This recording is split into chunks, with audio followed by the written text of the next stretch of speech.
Hello again.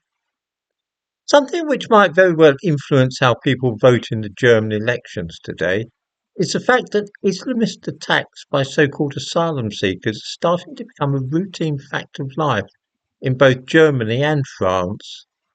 Last week, a Syrian embarked upon a stabbing rampage at the Holocaust Memorial in Berlin, and then yesterday an Algerian stabbed somebody to death in France and seriously injured two police officers while shouting Allahu Akbar. Such incidents were once rare and unusual events, but they have become simply the background radiation these days, something which we just take for granted. The signs are, though, that this is changing and that it's entirely possible that Germany will lead that change when the votes are counted in today's elections.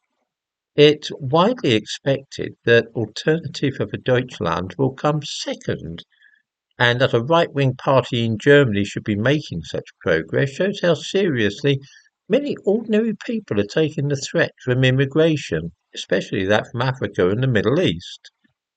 It rather looks as though the point has been reached when many folk are simply saying enough. France is in a slow-moving political crisis for the same reason, and the triumph of Donald Trump last month cannot fail to have provided fresh impetus for those who are rejecting the liberal and left-wing perspective in favour of a return to a form of ethno-nationalism. The concept of ethno-nationalism is one upon which I touched the other day.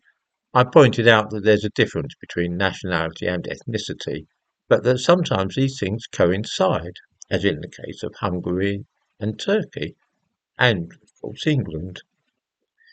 Germans always regarded themselves until relatively recently as belonging to both a nationality and an ethnicity.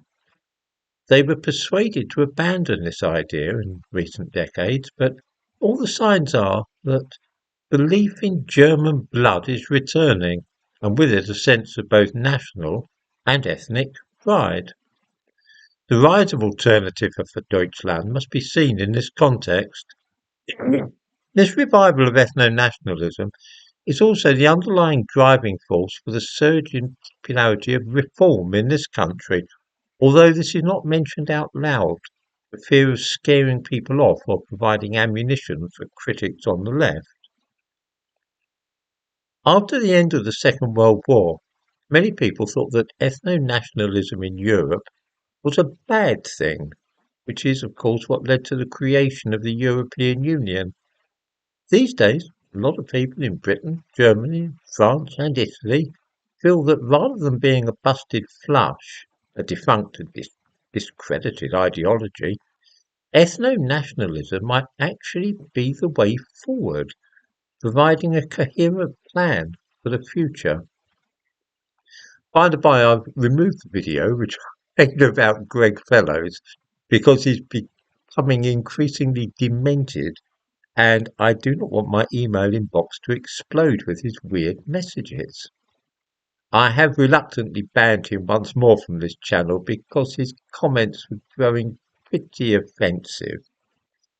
I hope that he'll find satisfaction elsewhere on the internet.